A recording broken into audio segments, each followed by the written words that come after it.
Welcome back, friends, to TV5 News at 9, our favorite segment. It's time for Education Matters. We're here with Dr. Craig Douglas. Thank you so much for being here. Start the week off on the right foot. We appreciate you. Good morning. Good How morning. are you, Colette? I'm doing well. Good. Doing very well. And I love this topic because it's so important right now.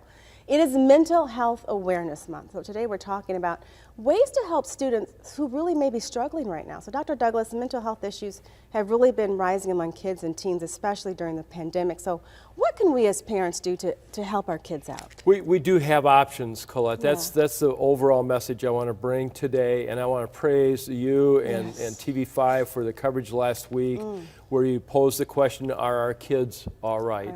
And generally our kids are all right, but I think all kids, all ages, are still feeling the after effects of the pandemic. It's been a huge challenge for families, for kids, for educators, and we're continuing to press forward and persevere. For the segment, I want to credit the Bay Area ISD and their team of mental health counselors, including Sherry Coopersmith and a whole team of people that pulled together some resources that I had access to. And it really impressed me in the simplicity of it. So when you say, what can parents, grandparents, and guardians do? Truthfully, there's a lot. And a lot of it is low cost, no cost, and simple. A couple that I pulled off for this segment. One, play.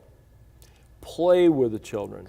Get their attention on something positive and getting them laughing. And I know that sounds so common sense, but it's true. It makes all the difference in the world. Conversely, if kids are not pulled out and engaged like that, that's where problems can brew and fester, right?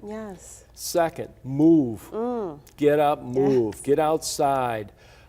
Get engaged in something that's active. And I'm not faulting, but our lifestyle today, many times we're pointing and clicking and we're staying on devices, we're scrolling. We need to get kids out and about and move. I love that, Dr. Douglas, because now they're on their iPhones, they have video games and all of that, but really, and now it's beautiful weather. It's beautiful weather, it's a great time. So what are the resources at school that are available for students? I cited the Bay Area ISD, great resources. They went out to all educators in Bay County, and I think comparable resources are available in other communities as well. Educators are really rolling up their sleeves, doing all they can to help support parents and guardians at home with the youngsters, because the team approach, Colette, I think really puts the odds in the favor of the kid. And so if everybody works together, and the other thing is to be alert for any kind of change in behavior, change in moods. Maybe it's something simple that's causing it, but you need to find out what it is and address it. Get a solution there. Dr. Douglas, if parents are concerned about their child, should they reach out to their child's teacher or school? How can they do that? I think there's no one pathway, but of course my wife was a guidance counselor, so I'm always quick to say contact the school counselor. School counselors are foot on the ground. They've got a pulse of what's going on, grade by grade in different subject areas. So that's a good first step. The child's teacher is another good first step, especially in a self-contained elementary classroom setting.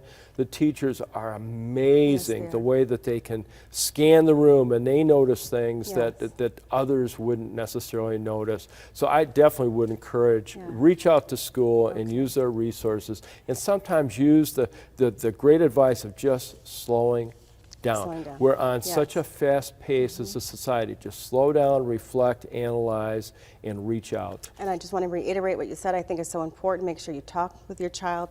See if they're okay. That's very important. Put the phones down, put the video games down, get outside and enjoy each other, enjoy being a family, and just make sure that you love them and hug them as much as you can too.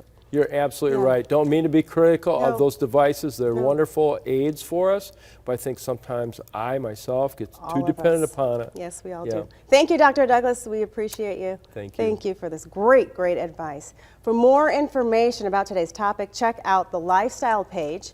That's at WNEM.com.